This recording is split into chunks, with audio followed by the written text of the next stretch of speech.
Hey y'all, hope you're well. If you're new here, welcome. I'm Sabrina, an incoming first-year medical student at the University of Chicago. So I did a video a few weeks back providing a broad overview of the US healthcare system, specifically geared towards pre-meds and med school applicants. And I received a few really nice comments asking that I do a similar breakdown or explanation of the Affordable Care Act or Obamacare specifically. So that's what we're going to be doing today. If you haven't done so already though, I'd highly recommend going to check out my first health policy video, which I've linked in the description box below. I'll definitely be referencing and building upon some of the concepts that I first introduced in that video, so you might just find it helpful to have a little refresher. But with that said, this video is about the Affordable Care Act, so I'll be walking through what it does, why it's so controversial, and what's been done to repeal it. So the Affordable Care Act, also known by its full name, the Patient Protection and Affordable Care Act, is a set of health insurance reforms passed by Congress and signed into law by President Obama in March of 2010. The ACA does two main things. First, it aims to increase the number of people with health insurance coverage in the United States, and this is the goal that I'm going to be talking about in more depth in this video. And second, it changes the way that doctors and hospitals are reimbursed or paid by the federal government. It aims to reward physicians for the value of the care they provide rather than the quantity of the care that they provide. This is the part of the law that most people don't hear about. It's not really something that affects the average person. So I won't go into this in too much depth, but just know that the ACA also includes 45 delivery system reforms that target uncoordinated and inefficient care and require hospitals to release more public reporting on the quality and the cost of the care that they provide. Many of these reforms are voluntary, so only the hospitals and physicians that are interested in health system reform can enroll and opt in. I've linked a health affairs article summarizing 3 major delivery system reforms that the ACA created in the description box. And I've also provided a link to the timestamp in my previous video where I go over value-based payment and the whole ideology behind payment system reform. So in talking about increasing health insurance coverage in the United States, I think we first need to take a step back and talk about where we were as a country when the ACA came to be. Before the ACA was passed in 2010, there were nearly 49 million Americans that were uninsured. That's around 16% of the population. And that's a really large number when you consider that many of our peer countries have 100% or close to 100% insurance rates. And these high rates of uninsurance are a problem. The research is really clear that health insurance increases access to regular preventative care, which saves lives.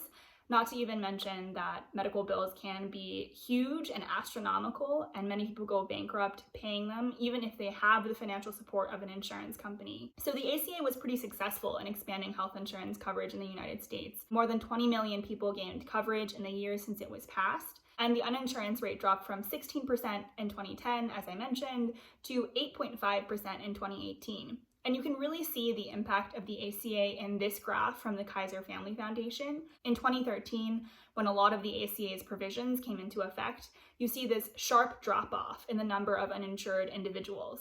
There are a lot of ways that the ACA aimed to expand health insurance coverage and reduce the number of uninsured people in our country. For one, the law made it illegal for insurance companies to refuse to cover people with pre-existing conditions like cancer, and it also allowed young people like me to stay on their parents' health insurance until the age of 26, so thanks for that one, Obama.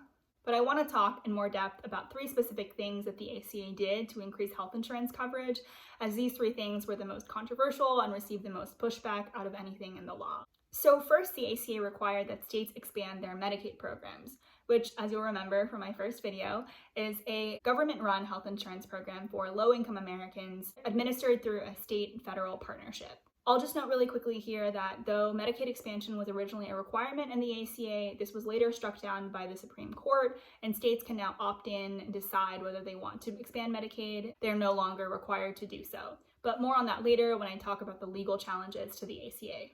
So the ACA established that more people would be eligible for health insurance coverage under Medicaid. Specifically, Medicaid was expanded to cover anyone making at or below 138% of the federal poverty line. So for a single person with no children, to qualify for Medicaid, you'd have to make less than $17,236 a year. Before this expansion, you'd have to make a lot less to qualify for Medicaid, and in a lot of states, childless adults, no matter their income, were not eligible. The drafters of the ACA did recognize that it is expensive for states to provide health insurance for so many more people. So in the law, the federal government agrees to cover the cost of Medicaid expansion for the first 3 years and then slowly phase out federal funding after that. And the federal government is still footing most of the bill. As of 2020, state governments are only paying 10% of the cost of expanding Medicaid within their own state.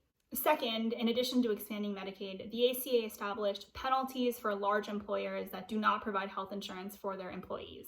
Specifically, this affected businesses with 50 or more employees, and this specific stipulation was in response to the fact that more and more employers were cutting health insurance from their list of benefits. I'm not going to talk about this in too much depth, as this is not really an area of ongoing research and debate, but if you have any questions about this, please let me know in the comments below. Finally, in what's undoubtedly the most controversial part of the law, the ACA established what's called an individual mandate, requiring that individuals who don't have health insurance coverage from other sources, whether it's an employer or the government, to buy insurance for themselves as an individual or face a penalty. This penalty was pretty small. It was less than the cost of health insurance, but of course you don't get anything in return for it. And the law established these individual marketplaces for people in this situation to shop health insurance plans and buy one for themselves. There are a few exemptions. If you can't find an affordable plan, or if you have religious objections to health insurance coverage, then you don't face a penalty. But by and large, most Americans have to buy health insurance or face a penalty.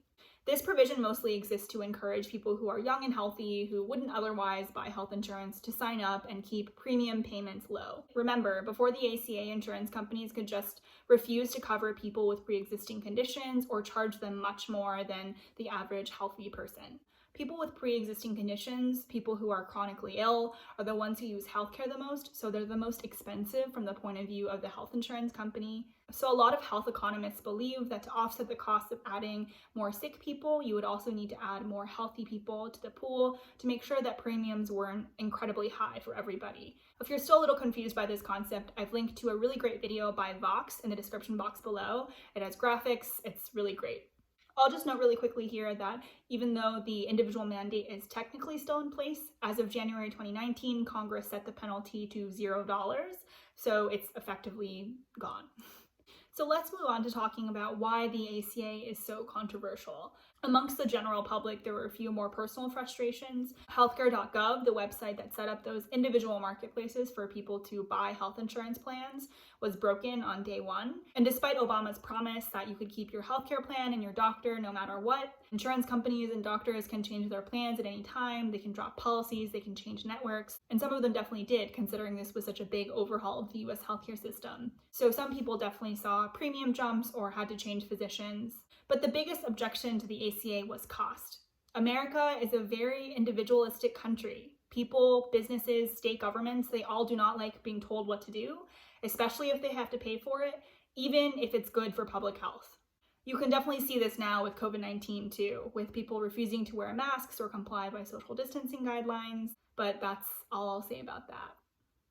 I'll just point out though that the cost argument is a little bit thin. If you take Medicaid expansion, for example, even beyond the fact that the federal government is still paying most of the cost of expansion, research shows that the cost of expanding Medicaid is balanced by cost reductions in other areas. For example, many states pay for separate programs to support mental health and substance abuse treatment for low-income individuals without health insurance. And with Medicaid expansion, these individuals typically can get those treatments through Medicaid, and so states no longer have to fund these programs. So with that said, let's move on to talking about the legal and legislative challenges to the ACA. There have been a lot of legal cases filed against the ACA, but I'll focus here on the two cases that actually made it to the Supreme Court. Florida versus the U.S. Department of Health and Human Services, which challenged the constitutionality of requiring Medicaid expansion, and the National Federation of Independent Business versus Sebelius, which challenged the constitutionality of all three of the things I discussed earlier: Medicaid expansion, the large employer penalty, and the individual mandate. So the Supreme Court issued a joint decision for both of these cases in 2012. In that decision, Medicaid expansion was changed from a mandate to an opt-in system, so states could decide whether to expand Medicaid or not. As of today, 37 states and the District of Columbia have expanded Medicaid and 13 states have not. When the Supreme Court made this change to the Medicaid expansion, they didn't establish a deadline, so states are still actively deciding to expand today. For example, Oklahoma, one of the states that has approved of expansion but not implemented yet, voted to expand just last month on June 30th, 2020. As for the large employer mandate or penalty, the Supreme Court decided to uphold that. There was no change. Finally, the Supreme Court upheld the individual mandate. They found it to be constitutional, though as I mentioned earlier, Congress has changed the penalty to $0 effective January 2019, so this mandate is basically toothless. And I will say that despite the reduction of this penalty to $0, annual results from 2019 suggest that premiums in the individual marketplace are still stable. You might also remember that Trump and congressional Republicans were also very focused on repealing and replacing the Affordable Care Act a few years ago. They drafted and put forward the American Health Care Act in 2017. This bill would have repealed a lot of what we talked about today, including Medicaid expansion and eligibility, the employer penalty, and the individual mandate. And it would have also changed the rules for pre-existing conditions. It would have removed the Obamacare provisions that prevent insurance companies from charging people with pre-existing conditions way more than they charge the average healthy person. The bill was resoundingly unpopular. It was opposed by the American Medical Association, the American Hospital Association, the AARP, progressive groups like Families USA, and even conservative groups, although for other reasons, like the Cato Institute. The American Health Care Act failed to pass even a Republican-controlled Senate in July of 2017. You might remember John McCain's infamous thumbs down vote. And since then, Republicans have mostly shifted their priorities to other things, and the ACA remains pretty much intact today. On the Democratic side of things, there are still some ongoing discussions on how to increase health insurance coverage and decrease healthcare costs even further, but that is a topic for another video. Now in the comments below if you have any questions or if you have another health policy topic you'd like me to go over. I've definitely been learning as I've been putting together these videos, so they've been really fun to make. Thanks for watching, and thanks for 100 subscribers. Crazy.